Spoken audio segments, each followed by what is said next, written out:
नमस्कार, सुबह 9 बजे की खबरों में आपका स्वागत है। मैं हूं दीपक डोभाल। शुरुआत हेडलाइंस के साथ।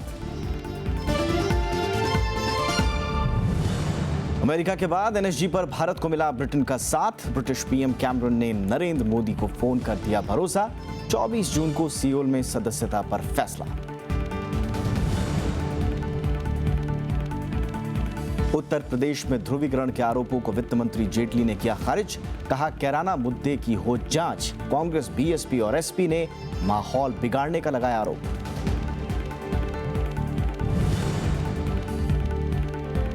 मॉनसून ने पकड़ी रफ्तार। बिहार, पश्चिम बंगाल और ओडिशा में दस्तक। गुवाहाटी में भारी बारिश से बाढ़ जैसे हालात।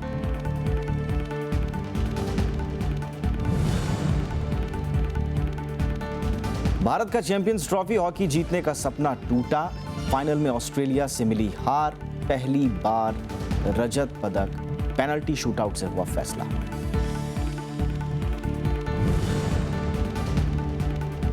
और रियो ओलंपिक में नहीं खेल पाएंगे रूसी एथलीट। अंतर्राष्ट्रीय एथलेटिक्स फेडरेशन का बैन हटाने से इनकार। पुतिन की अंतर्राष्ट्रीय ओलंपिक समिति से दखल की मांग। ब्रिटेन ने परमाणु आपूर्तिकर्ता समूह यानी एनएसजी की सदस्यता के लिए भारत के प्रयास को मजबूत समर्थन देने का भरोसा दिया है। इस कदम से एनएसजी की अगले सप्ताह होने वाली महत्वपूर्ण बैठक से पहले भारत को मजबूती मिली है। ब्रिटेन के प्रधानमंत्री डेविड कैमरन ने कल प्रधानमंत्री नरेंद्र मोदी से फोन पर बातचीत कर समर्थन की पुष्टि की। ब्रिटिश प्रधानमंत्री के प्रवक्ता ने बताया कि दोनों नेताओं ने ब्रिटेन और भारत के रिश्तों की मजबूती पर भी बात की। एनएसजी की सदस्यता के लिए भारत के प्रयास को अमेरिका से भी बल मिला है, जिसने अन्य सदस्यों को पत्र लिखकर 24 जून को सियोल में होने वाली समूह के पूर्ण सत्र में भारत के प्रयास का समर्थन करने को कहा है। जहां इस प्रतिष्ठित समूह में से अधिकतर देशों ने भारत की सदस्यता का समर्थन किया है, वहीं चीन के साथ न्यूजीलैंड, आयरलैंड, तुर्की, दक्षिण अफ्रीका और ऑस्ट्रिया इसमें भारत के प्रवेश के पक्षधर नहीं हैं। भारत एनएसजी में प्रवेश के लिए समूह के सदस्य देशों से संपर्क साध रहा है। एनएसजी दरअसल आम सहमति के सिद्धांत के तहत काम करता है और भारत के खिलाफ एक भी देश का वोट उसके प्रयास को बाधित कर सकता है।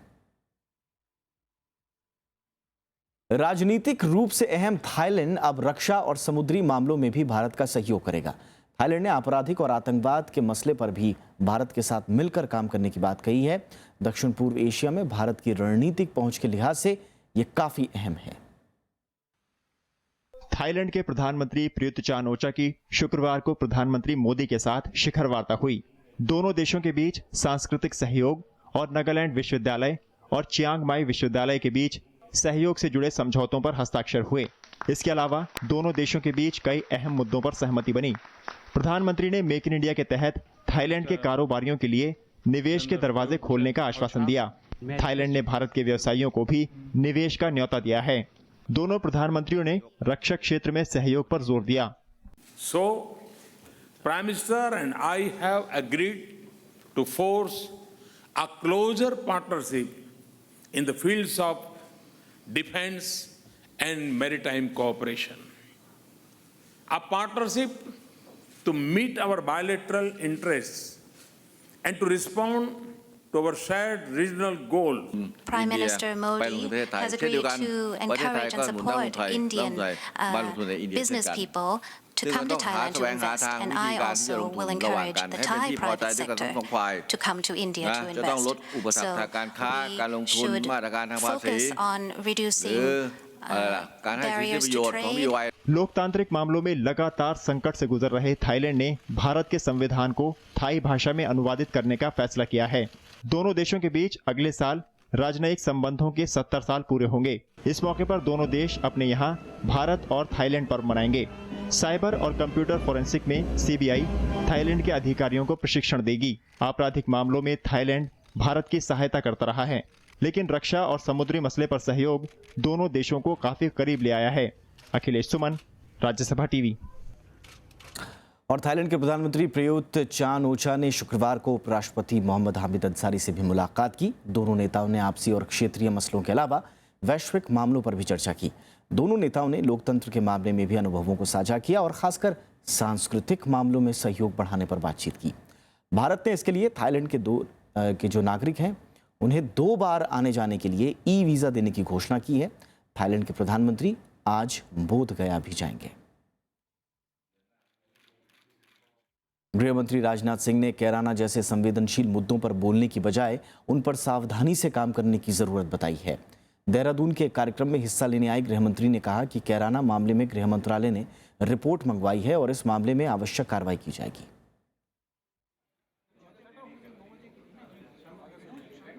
पार्टी ने कहा है कि उत्तर प्रदेश चुनावों को सांप्रदायिक या ध्रुवीकृत नहीं करना चाहती, लेकिन अगर कैराना से पलायन के कुछ सबूत हैं तो प्रदेश सरकार को इस मुद्दे पर ध्यान देना चाहिए।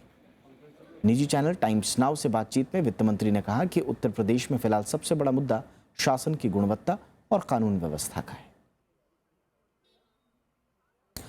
इससे पहले कल बीजेपी ने कैराना पलायन मामले की सीबीआई से जांच कराने की मांग की।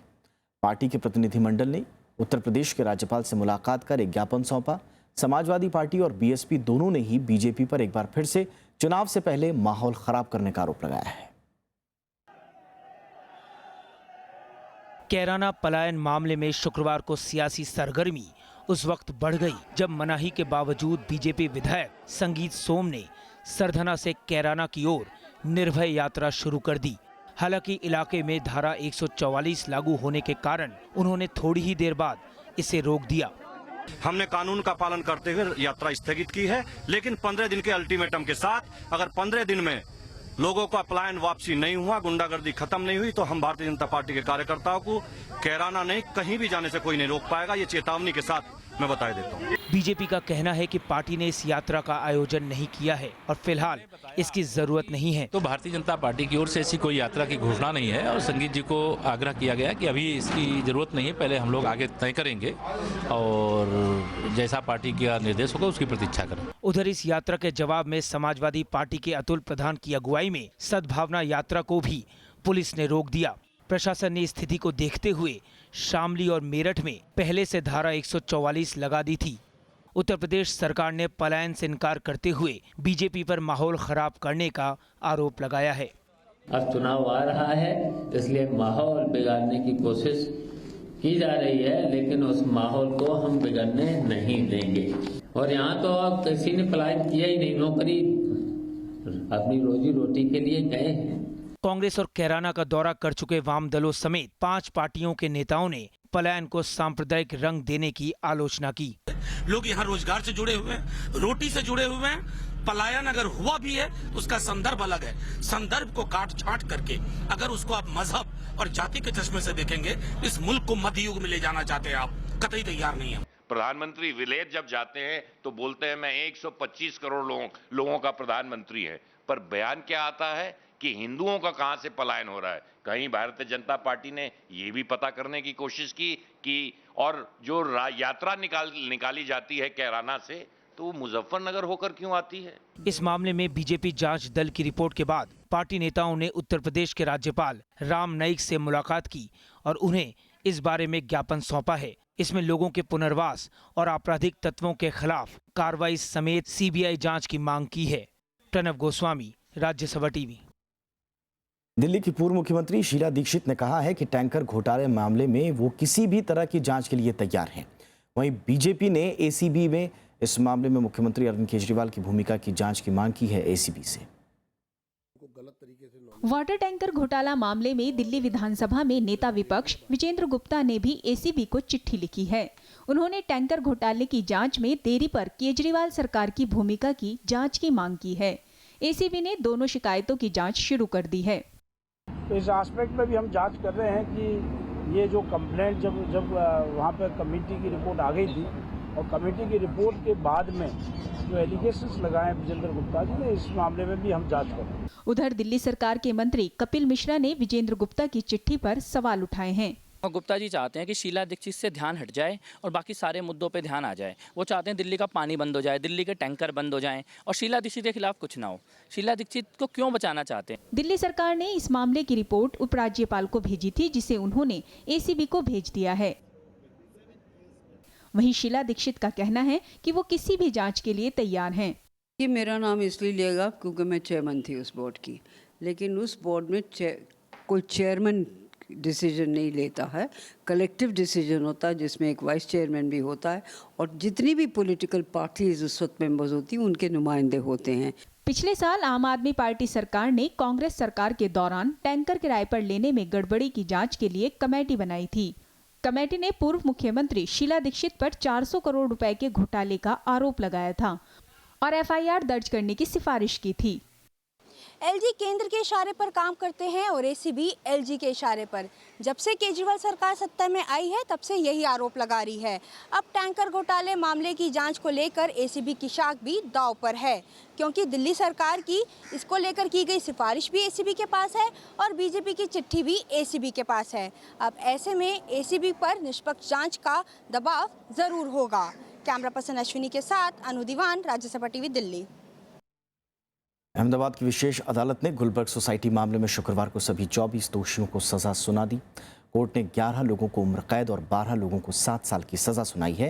वहीं इस मामले की लड़ाई कर रही ज़किया जाफरी ने फैसले पर निराशा जताते हुए हाईकोर्ट में चुनौती देने की बात कही है। अहमदाबाद की विशेष कोर्ट ने शुक्रवार को 2002 के गुलबर्ग सोसाइटी मामले में 24 दोषियों को सजा सुनाई। इनमें से 11 लोगों को उम्र कैद की सजा सुनाई गई। इन्हें सीधे तौर पर हत्या का दोषी माना गया। वहीं 12 लोगों को 7 साल और एक शख्स को 10 साल की सजा सुनाई गई। सरकारी वकील का कहना है कि वो इस मामले में हाई कोर्ट में अपील करेंगे। जो भी एविडेंस रखा है उनको कोर्ट ने माना और मानने के बाद 24 लोगों को सजा दी गई। उन्होंने उदारता बताई है सजा देने में। इनके सामने हम जरूर हाई कोर्ट में जाकर अपील करेंगे। इस मामले की पीड़ित ज़किया जाफरी ने कोर्ट के फैसले पर निराशा जताई है। उन्होंने कहा कि सभी दोषियों को उम्र कैद की सजा दी जानी चाहिए थी। वो इसे ऊपरी अदालत में चुनौती देंगी। जब ये सब कम सजा मिलने से क्या हुआ कि मेरे को तो तसल्ली नहीं हुई ना, तो मेरे को तो फिर वो तैयारी करना ही पड़ेगी। मेरे लिए तो फिर वही रद्दो मैं चलता रहेगा। गुलबर्ग सोसाइटी पीड़ितों की लड़ाई लड़ने वाली सामाजिक कार्यकर्ता तीस्ता सीतलवाड़ ने कहा कि वो मायूस हैं, लेकिन फैसले का सम्मान करती हैं। 436 और 149 के तो उसमें भी उम्र कैद की सजा होनी चाहिए थी।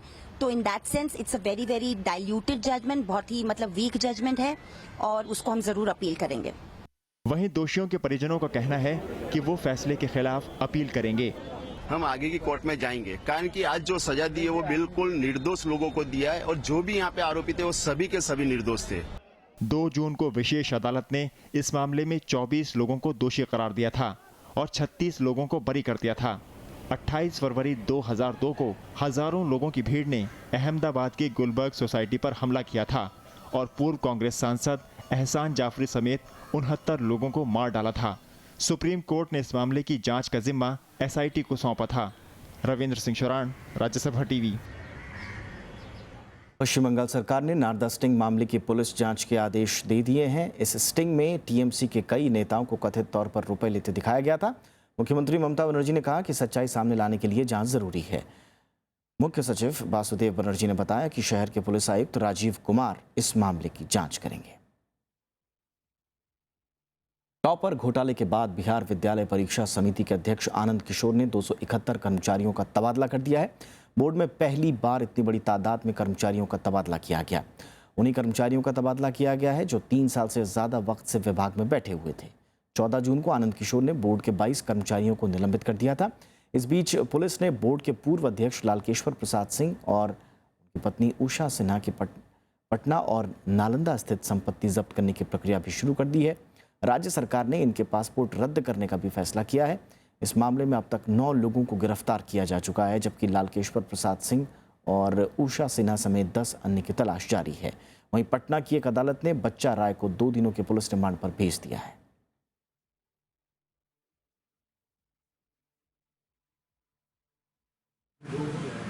कंप्यूटर रैंडम सॉफ्टवेयर के माध्यम से आज उन्हें स्थानांतरित किया गया है। कार्य संस्कृति में सुधार लाने हेतु और कार्यों में ट्रांसपेरेंसी और अकाउंटेबिलिटी लाने के उद्देश्य से यह स्थानांतरण किया गया है।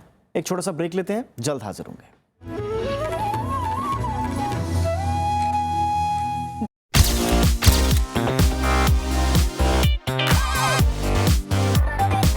सिनेमेटोग्राफर सचिन कृष्ण। सिनेमेटोग्राफी का मतलब होता है राइटिंग विद लाइट। तो स्क्रिप्ट राइटर ने तो स्क्रिप्ट लिखी है, डायरेक्टर तो फिल्म बना ही रहा है, मगर ये लोग भी अपनी लाइट से, अपने कैमरा एंगल से, अपनी मूवमेंट से एक स्टोरी कह दे। कैमरा एक केवल सपोर्टिंग आर्ट नहीं है, वो एक कहानी को बिल्कुल ही चेंज कर सकता है, बिगाड़ भी सकता है, बना भी सकता है। ऐसा नहीं है कि आप सीधे सेट पे पहुंच गए और आपने कैमरा पकड़ लिया और आप शूट करने लगे और शूट खत्म हुई तो आप भी चल दिए। मुझे लगता है कि मुझसे ऐसे काम नहीं होता। नमस्कार, मैं हूं सचिन कृष्ण, मुझसे मिलिए प्रोग्राम गुफ्तगू सिर्फ राज्यसभा टीवी पर।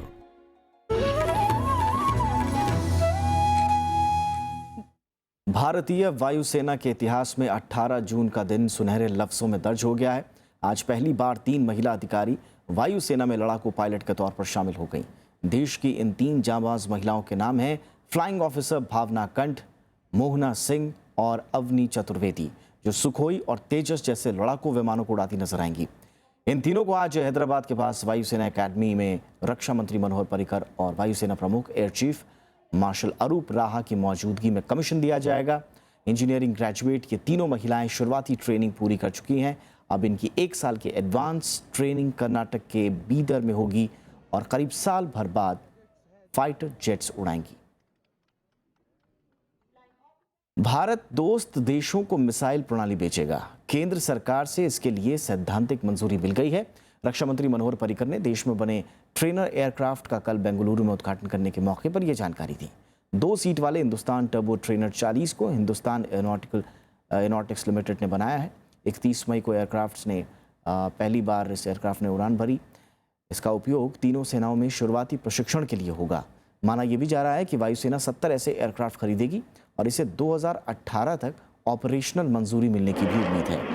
इस मौके पर रक्षा मंत्री ने कहा कि फ्रांस की कंपनी से 36 रफाल लड़ाकू विमान के सौदे को जल्द ही अंतिम रूप दे दिया जाएगा। When you have waited for 15-16 years, only going round and round, I think we are now on a path of coming to a conclusion. So it's a big purchase. We have to be careful, and every 0.1% saving itself is hundreds of crores. So let the exercise be done with some patience.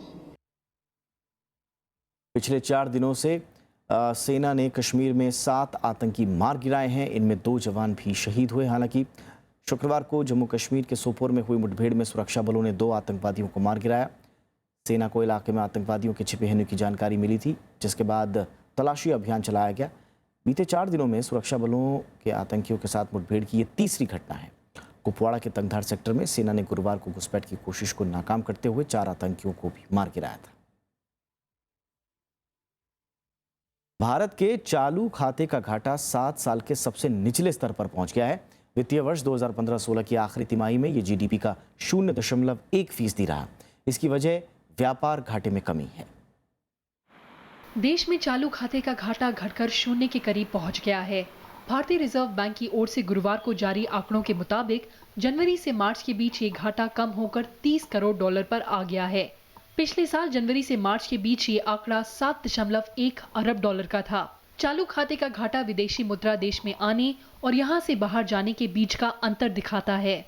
Without cutting down on capital expenditure plan or without cutting down on revenue expenditure, this has been achieved. So Indian expenditure on planned or non-planned expenditure has not been cut down at all, but we were able to achieve this. That clearly proves that the direction with which this government is going. व्यापार घाटे में कमी के चलते चालू खाते का घाटा कम हो रहा है। इस साल जनवरी से मार्च के बीच ये $24.8 अरब रहा। 1 साल पहले इसी अवधि में ये $31.6 अरब था। वित्त वर्ष 2015-16 पर गौर करें तो चालू खाते का घाटा $22.1 अरब रहा। 2014-15 में ये आंकड़ा $26.9 अरब था। देश से बाहर काम करने वाले श्रमिकों की ओर से भेजे जाने वाली रकम में भी कमी आई है और जनवरी से मार्च के बीच ये $15.7 अरब रही। कि ऑयल प्राइसेस कम हो गई हैं। Over a period oil prices काफ़ी डाउन आई हैं। $120 बैरल होता था जो आज की डेट में 40 और 45 बैरल के बीच में डॉलर बैरल पे है। तो उसकी वजह से क्या हुआ है कि हमारे इंपोर्ट का बिल बहुत कम हो गया है। इससे पहले 2013 में चालू खाते का घाटा रिकॉर्ड स्तर पर जीडीपी के 4.8% पर पहुंच गया था। करंट अकाउंट डेफिसिट में कमी काफ़ी हद तक कम हुए कच्चे तेल की दामों की वजह से दर्ज कराई गई है, लेकिन अब तेल की कीमतों में मजबूती देखी जा रही है, जिससे भविष्य में भारत के करंट अकाउंट डेफिसिट पर भी असर पड़ सकता है।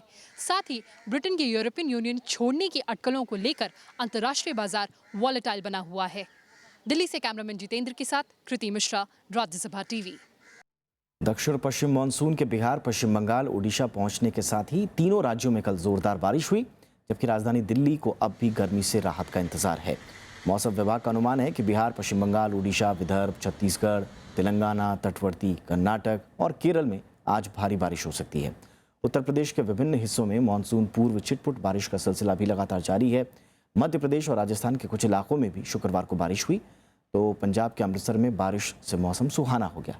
हालांकि राजधानी दिल्ली में तापमान 39.5 डिग्री पहुंचने और उमस भरे मौसम ने लोगों को बेहाल कर दिया। कोलकाता में अधिकतम तापमान 32.8 डिग्री, चेन्नई में 37.1 डिग्री और मुंबई में 35.1 डिग्री दर्ज किया गया। तो एक तरफ लोग गर्मी से राहत के लिए दुआ कर रहे हैं, तो असम के गुवाहाटी में भारी बारिश से बाढ़ जैसे हालात पैदा हो गए हैं। बारिश से जगह जगह पानी भर गया है, ट्रांसपोर्ट व्यवस्था ठप हो गई है और जनजीवन अस्त व्यस्त हो गया है। पानी की स्थिति यहाँ में बहुत ही गंभीर है। आप देख सकते हो कि यहाँ पे पानी इतना ऊपर आ गया है कि दुकान सब बंद होना पड़ रहा है। हम दुकान से कुछ सामान भी नहीं ला पा रहे हैं खाने के लिए, और यहाँ पे पानी इतना हो गया है कि जू रोड और ये सब भर्ती हो गई। हम लोग यहाँ से निकल भी नहीं पा रहे, ऐसे लग रहे हैं जैसे कि पानी के बीच में हम लोग फंस गए हो। प्रधानमंत्री नरेंद्र मोदी श्रीलंका के राष्ट्रपति मैत्रीपाला सिरिसेना के साथ जाफना में भारत की मदद से पुनर्निर्मित स्टेडियम का आज उद्घाटन करेंगे।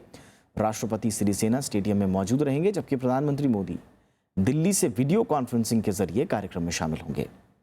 दुरैयप्पा स्टेडियम के निर्माण में भारत ने 7 करोड़ रुपए से ज्यादा की मदद दी है। स्टेडियम का नाम जाफना के पूर्व महापौर स्वर्गीय अल्फ्रेड थम्बिराजा दुरैयप्पा के नाम पर रखा गया है। अमेरिका ने अफगानिस्तान और पाकिस्तान के बीच सीमा पर तनाव को दूर करने के लिए किसी तरह की मध्यस्थता करने से इनकार कर दिया है। अमेरिका का कहना है कि दोनों देशों को तोरखम सीमा क्रॉसिंग पर तनाव कम करने के लिए मिलकर काम करना चाहिए।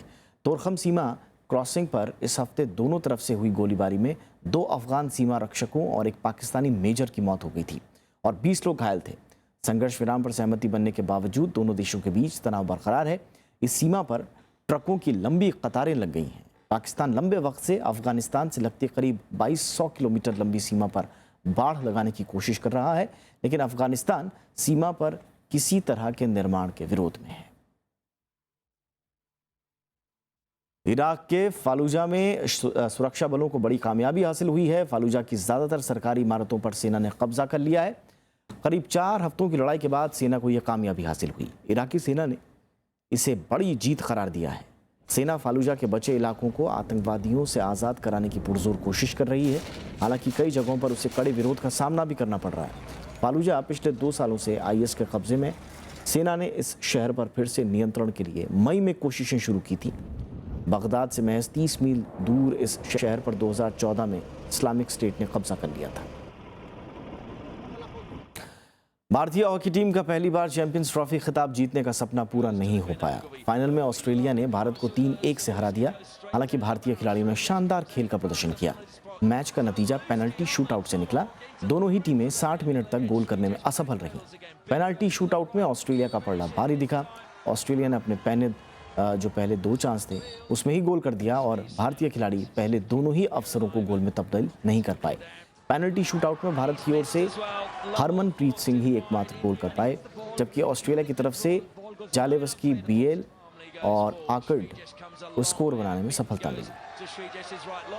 मैच के बाद भारत ने ऑस्ट्रेलिया के एक खिलाड़ी को पेनल्टी शूटआउट में दूसरा मौका दिए जाने के खिलाफ विरोध भी दर्ज कराया, जिसकी वजह से अंतिम रिजल्ट की घोषणा देर से हुई। हालांकि बाद में ऑस्ट्रेलिया को विजेता घोषित किया गया। चैंपियंस ट्रॉफी के इतिहास में भारतीय टीम पहली बार फाइनल में पहुंची थी। बेहतरीन खेल के बावजूद भारत को रजत पदक से संतोष करना पड़ा। 1982 में भारत ने कांस्य पदक जीता।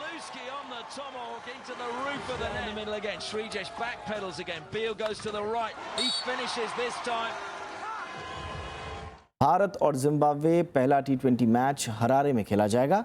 दोनों देशों के बीच कुल 3 T20 मैच खेले जाने हैं। वनडे सीरीज में क्लीन स्वीप के बाद अब टीम इंडिया T20 में भी सभी मैच जीतना चाहेगी। धोनी की कप्तानी में युवा खिलाड़ियों के हौसले बुलंद हैं। टीम इंडिया ने अब तक जिम्बाब्वे के खिलाफ 4 अंतर्राष्ट्रीय T20 मैच खेले हैं, जिसमें से 3 में उसे जीत मिली है, जबकि 1 मैच जिम्बाब्वे जीतने में कामयाब रहा। पिछले T20 मैच में जिम्बाब्वे ने टीम इंडिया को मात दे दी थी। रूसी एथलीटों पर रियो ओलंपिक के साथ अंतर्राष्ट्रीय खेलों में हिस्सा लेने पर प्रतिबंध जारी रहेगा। एथलेटिक्स की दुनिया की गवर्निंग बॉडी IAAF ने तय किया है कि रूस पर नवंबर से लगे प्रतिबंधों को नहीं हटाया जाएगा, जो राज्य प्रायोजित डोपिंग के आरोपों के बाद लगाए गए थे। राष्ट्रपति पुतिन ने फैसले को निराशाजनक बताते हुए डोपिंग उल्लंघन में शामिल होने से इनकार किया है। उन्होंने रियो खेलों में हिस्सा लेने पर रोक लगाए जाने के मामले में अंतर्राष्ट्रीय ओलंपिक समिति से दखल की मांग भी की। इसी मुद्दे पर चर्चा के लिए अगले मंगलवार को लुसाने में ओलंपिक के आला अधिकारियों की बैठक भी होनी है। हालांकि अंतर्राष्ट्रीय एथलेटिक्स फेडरेशन का कहना है कि फैसला आम सहमति से लिया गया है और इसमें किसी तरह की राजनीति नहीं है। Well, the council is made up of 27 people from all 4 corners of the globe. The decision was unanimous. Politics was not playing a part in that room today. The criteria that was established at the time of the provisional suspension was very clear. It was unambiguous. और चलते चलते headlines एक बार फिर से। America के बाद NSG पर भारत को मिला ब्रिटेन का साथ। ब्रिटिश PM कैमरन ने नरेंद्र मोदी को फोन कर दिया भरोसा। 24 जून को सियोल में सदस्यता पर फैसला।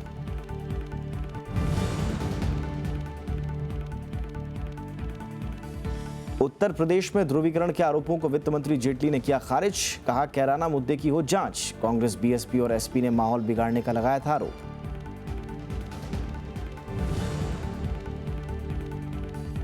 मॉनसून ने पकड़ी रफ्तार। बिहार, पश्चिम बंगाल और उड़ीसा में दस्तक। गुवाहाटी में भारी बारिश से बाढ़ जैसे हालात।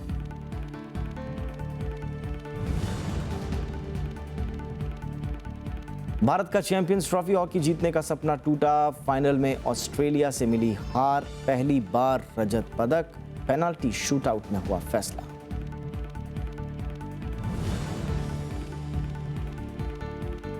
रियो ओलंपिक में नहीं खेल पाएंगे रूसी एथलीट। अंतर्राष्ट्रीय एथलेटिक्स फेडरेशन का बैन हटाने से इनकार। पुतिन की अंतर्राष्ट्रीय ओलंपिक समिति से दखल की मांग।